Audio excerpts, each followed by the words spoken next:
என்னுடைய பெயர் சங்கர். நாங்கள் வந்து ஃபேஸ்புக்கில் வந்து ஆரோக்கியம் நல்வாழ்வு அப்படின்ற ஒரு குழுமம் நடத்திட்டு இருக்கோம். இங்கே வந்து அது என்ன குழுமத்தில் என்ன பேசு பொருள் அப்படின்னு பார்த்தீங்கன்னா, பேலியோ டயட் என்று சொல்லக்கூடிய முன்னோர் உணவு.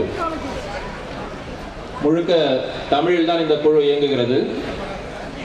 அறிவியல் தரவுகளையும் அறிவியல் ஆராய்ச்சி சார்ந்த விஷயங்களையும் தமிழில் எளிமையாக மக்களுக்கு புரிய வைத்து உணவு பற்றிய பலவிதமான விழிப்புணர்வு கட்டுரைகள் மற்றும் எந்த உணவு நன்மை தரக்கூடிய உணவு, உணவின் மூலம் ஆரோக்கியத்தை அடைவது எப்படி போன்ற விஷயங்களை நாங்கள் முன்னெடுக்கிறோம்.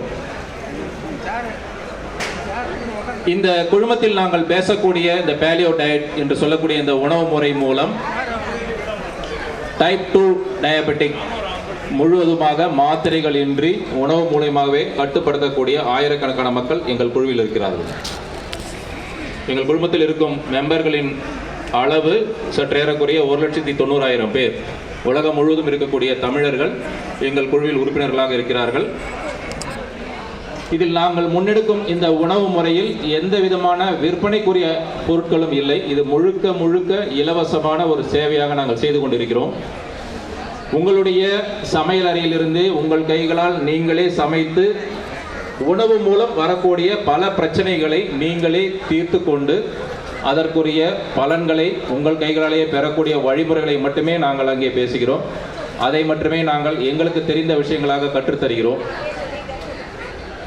ஆக இதில் வந்து ஏதாவது ஒரு பவுடர் விற்கிறாங்க, இதில் வந்து ஏதாவது கட்டணம் இருக்கும், நாங்கள் வந்து ஏதாவது சப்ஸ்கிரிப்ஷன் சார்ஜ் பண்ணுவோம், அந்த மாதிரிலாம் எதுவுமே கிடையாது.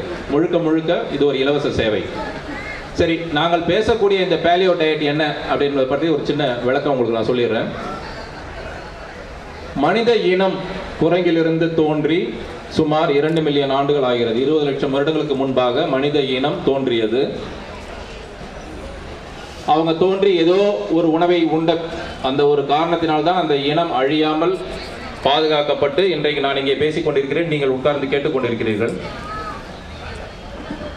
நாம் இன்றைக்கு சாப்பிடக்கூடிய நவீன உணவுகள், குறிப்பாக தானியங்கள், நாம் பாரம்பரிய உணவு என்று கருதக்கூடிய தானியங்கள், அரிசி, திணை வகைகளாகட்டும், எல்லாமே நாம் இன்றைக்கு உண்ணக்கூடிய உணவுகள் எல்லாமே நம்முடைய மனித இன வாழ்க்கைக்குள் நுழைந்து வெறும் 10,000 வருடங்களே ஆகின்றன. இது வந்து அறிவியல். இது வந்து நம்பிக்கையோ ஓலைச்சுவடியோ இல்லை சித்தர்களோ அந்த மாதிரிலாம் எதுவுமே கிடையாது. It's pure science. வேண்டுமென்றால் நீங்கள் வந்து ஆராய்ச்சி செய்து பார்க்கலாம். அதற்குரிய தரவுகளை நீங்கள் வந்து இணையத்திலோ அல்லது உங்களுக்குரிய நீங்கள் நம்பக்கூடிய ஒரு விஷயத்தில் நீங்கள் வந்து அதை பரிசோதித்துக் கொள்ளலாம். ஆக 20 லட்சம் வருடத்தில் சமீபமாக உள்ளே நுழைந்த 10,000 வருடங்களில் உள்ளே நுழைந்த விதைகள் சார்ந்த இந்த தானிய உணவுகளால் நமக்கு ஏற்படக்கூடிய பிரச்சனைகளிலிருந்து நாம் எப்படி வெளிவருவது என்பதற்கான அடிப்படையில் அமைந்ததுதான் இந்த பேலியோ டயட்.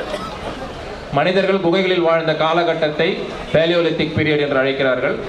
அன்றைக்கு நெருப்பு கூட கண்டுபிடிக்கப்படாத ஒரு காலகட்டம்.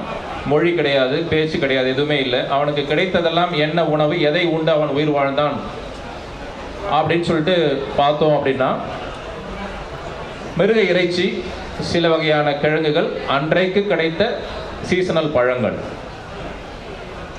இறைச்சியில் என்ன இருக்கு அப்படின்னு பார்த்தீங்கன்னா, உயர்தரமான கொழுப்பு மற்றும் புரதம். இன்றைக்கு நாம் உண்ணும் உணவிற்கும் அன்றைக்கு நாம் உண்ட உணவிற்கும் உள்ள ஒரே வித்தியாசம் என்னன்னு பார்த்தீங்கன்னா, அப்போ வந்து இனிப்புகள் இல்லை, கார்போஹைட்ரேட் என்று சொல்லக்கூடிய மாவு சத்து சார்ந்த உணவுகள் இல்லை. ஸோ வேட்டையாடினா அந்த உணவை அவங்க சாப்பிட்டாங்க, நடந்து போனாங்க, வந்தாங்க, வெயிலில் உடம்ப காஞ்சது, ஆரோக்கியமாக இருந்தாங்க, அவங்களுக்கு எந்த விதமான பிரச்சனையும் இல்லை.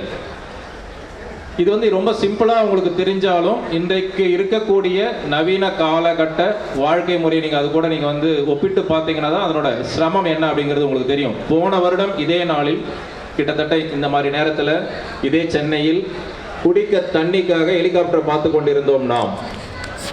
2015ஆம் வருடம் வேழனுக்கெல்லாம் ராக்கெட் அனுப்பிச்சோன்னு பெருமைப்பட்டு கொண்டிருக்கக்கூடிய இவ்வளவு நவீன அறிவியல் காலகட்டத்தில் சாம்பார் சாதத்துக்காக இராணுவத்தை எதிர்பார்த்த ஒரு நிகழ்ச்சியும் நடந்தது என்றால் 20 லட்சம் வருடங்களுக்கு முன்பாக அந்த மனிதர்களுக்கு என்ன கிடைத்திருக்கும்? அவர்கள் உணவுக்காக தேடி அலைந்து கிடைக்காத பொழுது பட்டினியால் இறக்கவில்லை. எப்படி இந்த இனத்தை, நம்முடைய இனத்தை அவர்கள் காத்து முன்னேறி இதுவரை கொண்டு வந்தார்கள்? அதுதான் கேள்வி.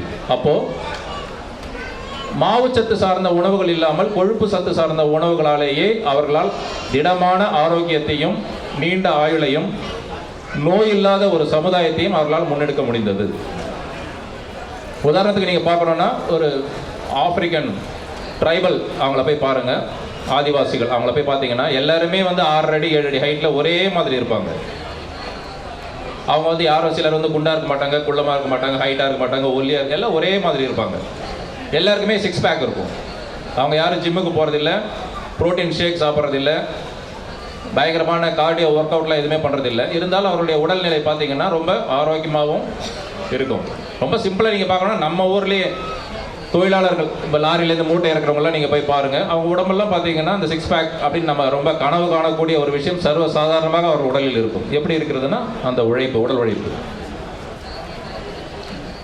நவீன காலகட்டத்தில் நாம் சாப்பிட்ற சாப்பாட்டால் வரக்கூடிய பிரச்சனைகளால் தான் நாம் வந்து உடல் பருமனாகவோ அல்லது ஒல்லியாகவோ அல்லது உயரமாகவோ அல்லது குட்டையாகவோ பலவிதமான சைஸ்களில் நாம் வந்து இருக்கோம். எல்லாம் ஒரே விதமான ஒரு உடல் அமைப்பையோ இல்லை ஒரு ஆரோக்கியத்தையோ நம்மிடமே கிடைக்கவில்லை. இன்றைக்கு இந்தியாவை அச்சுறுத்தக்கூடிய டைப் 2 என்று சொல்லக்கூடிய நீரிழிவு நோய், அதற்கான முழு முதல் காரணம் பரம்பரை அல்ல. பரம்பரையாக நாம் உண்டு கொண்டிருக்கும் மாவு சத்து சார்ந்த உணவுகள். தாத்தா இட்லி தோசை சாப்பிட்டாரு, பையன் இட்லி தோசை சாப்பிட்டான், பேரனும் இட்லி தோசை சாப்பிட்டான். தாத்தாக்கும் சுகர் இருக்கு, பையனுக்கும் இருக்கு, பேரனுக்கும் இருக்கு. அதனால இது வந்து பரம்பரை வியாதி. அப்படியா? இல்லை. பரம்பரையாக தவறான உணவுகளை தொடர்ந்து உண்டு கொண்டு வருவதால் வெகு விரைவிலேயே அவர்களுடைய கணையம் பாதிக்கப்பட்டு அவர்களுக்கு வந்து டயபெட்டிக், டைப் 2 டயபெட்டிக் வந்து வருது. இன்சுலின் என்று சொல்லக்கூடிய உடலில் சுரக்கக்கூடிய ஒரு ஹார்மோனுடைய சரியான பெயர் growth ஹார்மோன். உடலின் வளர்ச்சிக்காக கட்டமைக்கப்பட்ட உதவக்கூடிய ஒரு ஹார்மோன். ஆனால் அந்த ஹார்மோனை நம்ம என்ன பண்ணோம்னா இட்லி தோசை சாப்பிட்டு குளுக்கோஸை செல்லுக்கு அனுப்பக்கூடிய ஒரு வேலைக்காக நாம் அதை தொடர்ந்து பயன்படுத்தி தொடர்ந்து அந்த கணையத்தை நாம் சீரழிப்பதாலேயே வெகு விரைவில் 30 வயது 40 வயதுக்கெல்லாம் நமக்கு வந்து பார்த்தீங்கன்னா டயபெட்டிக் வருது. சவுத் இந்தியாவில் குறிப்பாக தமிழகத்தில் பார்த்தீங்கன்னா 3 வேளையும் அதீதமான மாவு சத்து சார்ந்த உணவுகளே தான் நம்ம திரும்ப சாப்பிட்டு இருக்கோம். டயபெட்டிக் வந்தவங்கள நீங்கள் கேட்டு பாருங்க, காலையில் என்ன சாப்பிட்டீங்க? இட்லி சாப்பிட்டேன் சார். மதியானம் சாப்பாடு, நைட்டு சப்பாத்தி. டயபெட்டிக் இல்லாதவங்களும் அதே தான் சாப்பிட்றாங்க, டயபெட்டிக் இருக்கிறவங்களும் அதே தான் சாப்பிட்றாங்க. அளவு வேணால் கொஞ்சம் முன்ன பின்ன அந்த மாதிரி இருக்கலாம். சரி, எங்களுடைய டயட்டில் இது எப்படி மாறியது? இந்த டைப் 2 டயபெட்டிக் 10 வருஷம் 15 வருஷம் டயபெட்டிக்காக மருந்து மாத்திரை எடுத்தவங்க, இன்சுலின் எடுத்தவங்கலாம் பார்த்தீங்கன்னா சுத்தமாக அதுலேருந்து விடுதலை அடைஞ்சிட்டாங்க. அவங்க எந்த விதமான மருந்து மாத்திரையும் இல்லாமல் HbA1c 10 12 இருந்தவங்களாம் இன்னைக்கு வந்து 5.5 அந்த மாதிரி ரேஞ்சில் இருக்காங்க. உடல் எடை குறைத்திருக்கிறார்கள், ஆரோக்கியமாக இருக்காங்க. அவங்களால வந்து ஃபாஸ்டிங் இருக்க முடியுது, விரதங்கள் இருக்க முடியுது, வெகு சுலபமாக உண்ணாமல் அவர்களால் இருக்க முடிகிறது. டைப் 2 டயபெட்டிக்ல மருந்து மாத்திரை எடுத்து பசி என்பது அடங்காத ஒரு பெரிய பிரச்சனையாக இருப்பது அது சம்பந்தப்பட்ட மக்களுக்கு தெரிஞ்சிருக்கும். ஆனால் இந்த உணவு முறையில் பசி என்பது எடுக்காது. உலகத்திலேயே பசி எடுக்காத ஒரே உணவு முறை இந்த பாலியோ டயட். இதுல என்ன நாங்க முன்னெடுக்கிறோம்? கொழுப்பு சார்ந்த உணவுகள் அதிகம். இப்ப நீங்க சாப்பிடுற சாப்பாட்டுடைய பட்டியலை நீங்க அப்படியே தலைகீழா போட்டீங்கன்னா, அந்த கலோரி விஷயத்தை தலைகீழா நீங்க போட்டீங்கன்னா அதுதான் பாலியோ டயட். என்ன சாப்பிடுவீங்க? நார்மலாக நம்ம சாப்பிடக்கூடிய சாப்பாட்டில் வந்து பார்த்தீங்கன்னா ஒரு 400 கிராம் மாவு சத்து இருக்கும். அதுக்கப்புறம் பார்த்தீங்கன்னா புரதம் வந்து ஒரு 30 கிராம் இருந்ததுன்னா பெரிய விஷயம். ஒரு 10 கிராம் 15 கிராம் வந்து கொழுப்பு இருக்கும். இதை அப்படியே திருப்பி போடுங்க. 300லேருந்து 400 கிராம் கொழுப்பு, 70லிருந்து 80 கிராம் புரதம், 30லிருந்து 40 கிராம் மாவு சத்து உணவுகள். இவ்வளோதாங்க பாலியோ டயட். இதை உங்கள் கிச்சனில் நீங்களே செஞ்சு சாப்பிட முடியும். ஒரு சைவம் சாப்பிடும், ஒரு சைவம் டைப் 2 டயபெட்டிக் இருக்கக்கூடிய ஒரு சைவம் சார்ந்த உணவு எடுப்பவர் என்ன சாப்பிடுவார்? ஒரு உதாரணத்துக்கு நான் சொல்றேன். அவர் காலையில் சாப்பிடுவது பார்த்தீங்கன்னா ஒரு 100 பாதாம் பருப்பு. மதியம் சாப்பிடுவது கிழங்கு இல்லாத, பீன்ஸ் இல்லாத, பருப்பு வகைகள் இல்லாத காய்கறிகள், சாலட் காய்கறிகள் எல்லாமே சாப்பிடலாம் இதில். அது கூட சிறிது சீஸ் அல்லது வெண்ணெய். இரவில் பார்த்தீங்கன்னா பனீர், தினமும் ஒரு கீரை, உப்பு போட்டு லெமன் ஜூஸ் அல்லது பெரிய நெல்லிக்காய் ஜூஸ், அதுக்கப்புறம் பார்த்தீங்கன்னா அவகோடா, பழுக்காத கொய்யா போன்ற விஷயங்கள். இதில் வந்து பருப்பு கிடையாது, எந்த வகையிலுமே இனிப்பு கிடையாது. அது நாட்டு சர்க்கரையாக இருக்கட்டும், தேனாக இருக்கட்டும், எதுவாக இருக்கட்டும், எந்த வகையிலுமே வந்து இனிப்பு கிடையாது இந்த உணவு முறையில். இப்படி உண்ணும் பொழுது என்ன நடக்குது அப்படின்னு பார்த்தீங்கன்னா டைப் 2 டயபெட்டிக் மட்டுமா அப்படின்னு கேட்டிங்கன்னா இல்லை. பெண்களுக்கு இருக்கக்கூடிய ஒழுங்கற்ற மாதவிடாய் கோளாறுகள், PCOD என்று சொல்லக்கூடிய இளம் வயதிலேயே பெண் குழந்தைகளுக்கு வரக்கூடிய அந்த பிரச்சனைகள் சரியாகிறது. irregular periods சரியாகிறது. பெண்களுக்கான உடல் எடை குறைப்பும் நிகழ்கிறது. உடல் எடை குறைப்பு என்பது இந்த டயட்ல வந்து ஒரு போனஸ். அது வந்து ஒரு 10ஓட 11 விஷயம் தான். இது வந்து உடல் எடை குறைப்புக்கான டயட் மட்டுமே அல்ல. இது ஒரு மெட்டபாலிசம் சார்ந்த ஒரு உணவு முறை, மெட்டபாலிசத்தை ஏற்றக்கூடிய, அதை சரி செய்யக்கூடிய, உள்ளுக்குள்ளே தன்னுடைய பிரச்சனைகளை உடல் தானே சரி செய்து கொள்ள உதவக்கூடிய ஒரு உணவு முறை. முழுவதுமாக நல்ல சத்துக்கள் சார்ந்த உணவுகளை தொடர்ந்து நாம் உண்பதாலேயே நம் உடலில் இருக்கக்கூடிய பிரச்சனைகள் இதில் சரியாகிறது. ஆக இது சைவம் சார்ந்த மக்களுக்கு. இது போக நாங்கள் என்ன சொல்லுவோம்னா, ஒருவர் தினமும் 4 லிட்டர் தண்ணீர் குடிக்க வேண்டும், 1 மணி நேரம் நடக்க வேண்டும். அனைவருக்கும் நாங்கள் சொல்வது, சூரிய ஒளியில் உங்கள் உடலை காண்பித்து விட்டமின் டி அளவுகளை ஏற்றிக்கொள்ள வேண்டும். இங்கே உட்கார்ந்து இருக்கிறவங்க, இந்த டயட் பற்றி தெரியாதவங்க யார் வேண்டுமானாலும் நாளை சென்று உங்களுடைய விட்டமின் டி அளவுகளை பரிசோதித்து பாருங்க. எல்லாருக்குமே வெகு குறைவாக உங்களுடைய விட்டமின் டி அளவுகள் இருக்கும். அதுக்கு காரணம், இந்த காலகட்டத்தில் யாருமே வெயிலில் போக விரும்பவில்லை. வெயில் தன் உடலில் பருவதையே வெறுத்து ஒதுக்கும் ஒரு சமூகமாக இந்த சமூகம் மாறிக்கொண்டிருக்கிறது. அதுக்கு ஒரு கிரீம் கொடுக்குறாங்க, அதை தடவிட்டு போங்க, இல்லைன்னா என்ன ஆகும் அப்படின்னு கேட்டிங்கன்னா ஸ்கின் கேன்சர் வரும் அப்படின்னு சொல்கிறாங்க. வெயிலில் உடல் தோல் பட்டால் ஸ்கின் கேன்சர் வரும்னா, இன்றைக்கு கிராமத்தில் ஒரு விவசாயி கூட உயிரோடு இருக்க மாட்டாங்க. அப்புறம் எங்கேருந்து உங்களுக்குலாம் உணவு வருது? அவங்களாம் கோட் சூட் போட்டு தான் வேலை செய்கிறாங்களா? இந்த மாதிரியான மாயைகளிலிருந்து வெயில் வெளிச்சம், அதாவது சூரிய வெளிச்சம் படாத ஒரு உயிரினமும் இந்த உலகத்தில் இருக்க முடியாது. ஆக உங்களுடைய உடலை வெயிலில் காண்பித்து உங்களுடைய விட்டமின் டி அளவுகளை விட்டமின் டி அளவுகளை ஏற்றணும் அப்படின்னா, டயபெட்டிக் இருக்கிறவங்களுக்கு கண்ட்ரோல் ஆகிறதுக்கு விட்டமின் டி அளவுகள் மிக மிக முக்கியம். ஒரு குறிப்பிட்ட வயதிற்கு பிறகு உங்களுடைய எலும்பு சார்ந்த பிரச்சனைகள், எலும்பும் ஆரோக்கியம் பெற வேண்டும் என்றால் விட்டமின் டி ரொம்ப ரொம்ப அவசியம். பலவிதமான பிரச்சனைகள், கருத்தரிப்பதில் சிக்கல் இருப்பவர்களுக்கு விட்டமின் டி குறைபாடு ஒரு மிக முக்கிய காரணமாக சொல்லப்படுகிறது. அந்த கரு முட்டை சரியாக உருவாவதற்கு விட்டமின் டி ரொம்ப ரொம்ப அவசியம். எங்களுடைய குழுவில் 5 வருடங்கள் 6 வருடங்கள் கருத்தரிப்பதில் சிக்கல் இருந்து பலவிதமான மருத்துவ முயற்சிகள் எடுத்தும் சக்சஸ் ஆகாதவங்கலாம் வெறும் இந்த உணவு முறை மூலம் கருத்தரித்த பல சம்பவங்கள் உண்டு. இதுக்கு பெரிய மேஜிக்கெல்லாம் ஒன்றும் காரணம் இல்லை. சரியான சத்து சார்ந்த உணவுகளை நீங்கள் எடுக்கும் பொழுது உங்களுடைய நியூட்ரிஷன் சார்ந்த பிரச்சனைகள் சரியாகும் பொழுது இயற்கையாகவே கருத்தரிப்பது என்பது நடக்கிறது.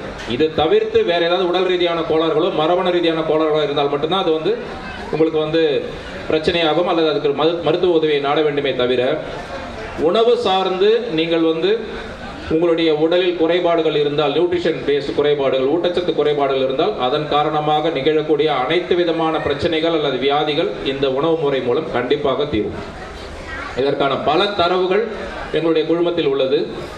மகளிர் அடைந்த நன்மைகள், வயதானவர்கள் அடைந்த நன்மைகள், இதுமாதிரி கருப்பதற்பில் சிக்கல் இருக்கக்கூடிய இளம் தம்பதிகள் அடைந்த நன்மைகள், டைப் 2 டயபெட்டிக் இருக்கிறவர்களுடைய நன்மைகள், டைப் 1 டயபெட்டிக் இன்சுலின் அளவுகள் குறைந்திருக்கிறது. 40 யூனிட் 60 யூனிட்லாம் எடுத்தவங்கலாம் பார்த்தீங்கன்னா இப்போ 10-15 யூனிட் அந்த மாதிரி எடுத்து அவங்களுடைய ரத்த சர்க்கரை அளவுகளை அவங்க ரொம்ப கண்ட்ரோலில் வச்சுருக்காங்க. பல மக்களுக்கு பார்த்தீங்கன்னா அதிக பிரச்சனை இருக்கக்கூடிய ஒற்றை தலைவலி, சொரியாசிஸ் போன்ற பிரச்சனைகளும் இதில் நிறைய கட்டுப்படுத்தப்பட்டிருக்கிறது. எதையெல்லாம் உண்ணக்கூடாது என்று இந்த மருத்துவ உலகம் அல்லது இந்த நவீன உலகம் சொல்கிறதோ அதற்கு எதிர் திசையில் நாங்கள் பயணிக்கிறோம். எதையெல்லாம் உண்டால் உங்களுக்கு மாரடைப்பு வரும், எதையெல்லாம் உண்டால் உங்களுக்கு ஆரோக்கிய கேடு என்று சொல்கிறார்களோ அதை மட்டுமே உண்ண வைத்துதான் அனைத்து விதமான ஆரோக்கியத்தை நாங்கள் எங்கள் குழு மூலம் நாங்கள் முன்னெடுத்துக் கொண்டிருக்கிறோம். பலவிதமான ஆயிரக்கணக்கான மக்கள் இதில் பலனடைந்திருக்கிறார்கள். இது முழுக்க அறிவியல் சார்ந்த ஒரு உணவு முறையை தவிர்த்து புதியதாக முன்னெடுக்கப்படக்கூடிய அல்லது ஏதாவது விற்பனை சார்ந்த ஒரு விஷயம் இல்லை. நீங்களாவே கற்றுத்தேர்ந்து நீங்களே உண்டு உங்களை பரிசோதித்து பலனடைந்து உங்களிடம் இருக்கக்கூடிய நண்பர்களுக்கும் உறவினர்களுக்கும் இதை பரப்பலாம். ஆரோக்கியத்தை அவர்களிருந்து நீங்கள் மீளச் செய்யலாம். எங்களுடைய குழு ஆரோக்கியம் நல்வாழ்வு என்ற தமிழில் நீங்கள் ஃபேஸ்புக்கில் தேடினால் வரும். ஆங்கிலத்தில் facebook.com/group/tamilhealth என்று போட்டிங்கன்னா எங்களுடைய குழு வரும். கிட்டத்தட்ட 1,80,000 மெம்பர்கள் அதை காமிக்கும். அதில் நீங்கள் சேர்ந்து நாங்கள் எடுக்க சொல்லக்கூடிய ஒரு இரத்த பரிசோதனையை நீங்கள் செய்ய வேண்டியிருக்கும். இந்த டயட் துவங்குவதற்கு முன்னாடி, அதை டயட் என்று சொல்வதை விட ஒரு வாழ்வு முறை அல்லது ஒரு உணவு முறை என்றே நீங்கள் அழைக்கலாம். எதுக்காக அந்த பிளட் டெஸ்ட் நாங்கள் எடுக்க சொல்கிறோன்னா, பலருக்கு நாங்கள் கவனித்தவரையில் ஆயிரக்கணக்கான ரிப்போர்ட்டுகளை நாங்கள் பார்த்திருக்கிறோம். அதை கவனித்த வரையில் பலருக்கு அந்த டெஸ்ட் எடுத்ததற்கு பிறகுதான் தைராய்டு இருக்கிறது, அவர்களுக்கு சுகர் இருக்கிறது, அவர்களுக்கு பார்த்தீங்கன்னா அனிமிக்காக இருக்காங்க போன்ற பல விஷயங்கள் தெரிய வருகிறது. அதெல்லாம் எதுவுமே தெரியாமல் நாம் நல்லா இருக்கோம் அப்படின்ற மாதிரி அவங்க நினச்சிட்டு இருக்காங்க. பட் பலருக்கு பலவிதமான சிக்கல்கள் அந்த இரத்த பரிசோதனை எடுத்த பிறகுதான் தெரிய வருகிறது. அதன் பிறகு ஒவ்வொரு வருடமும் நாங்கள் எடுக்க சொல்கிறோம், அல்லது குறிப்பிட்ட கால இடைவெளியில் ஒவ்வொருடைய உடல் பிரச்சனைகள் சார்ந்து அதை நாங்கள் பரிசோதிக்க சொல்லி அவர்களுடைய ஆரோக்கியத்தை சரியான அளவுகளில் மீளும் முறை நாங்கள் உதவுகிறோம். நீங்கள் இந்த டயட் எடுக்கிறீங்களோ இல்லையோ வருடத்துக்கு ஒரு முறையாவது ரத்த பரிசோதனை செய்து உங்கள் உடலில் என்ன பிரச்சனை இருக்கிறது, அதற்கு நீங்கள் மருத்துவரை அணுக வேண்டுமா, உணவு முறையில் மாற்றம் செய்ய வேண்டுமா, அல்லது உடற்பயிற்சிகள் ஏதேனும் செய்ய வேண்டுமா என்று பார்த்து அதன் பிரகாரம் நீங்கள் நடந்து கொண்டீர்கள் என்றால் உங்களுடைய ஆரோக்கியம் என்பது உங்கள் கையில் இருக்கும். உணவே மருந்து என்று சொல்லக்கூடிய வாக்கியத்திற்கு எங்களுடைய குழுமமும் நாங்கள் முன்னெடுக்கும் உணவு முறையும் சால பொருந்தும். வேற எதுவுமே இதில் கிடையாது. தயவு செய்து இந்த உணவு முறையை நீங்கள் கற்றறிந்து தேவைப்படும் பொழுது அதனை பயன்படுத்தி ஆரோக்கியம் மீண்டு இந்த சமுதாயத்தை நீரிழிவு இல்லாத ஒரு சமுதாயமாக, இந்த இந்தியாவை டயபெட்டிக் இல்லாத ஒரு வல்லரசாக மாற்றுமாறு கேட்டுக்கொள்கிறேன். வாய்ப்புக்கு நன்றி, வணக்கம்.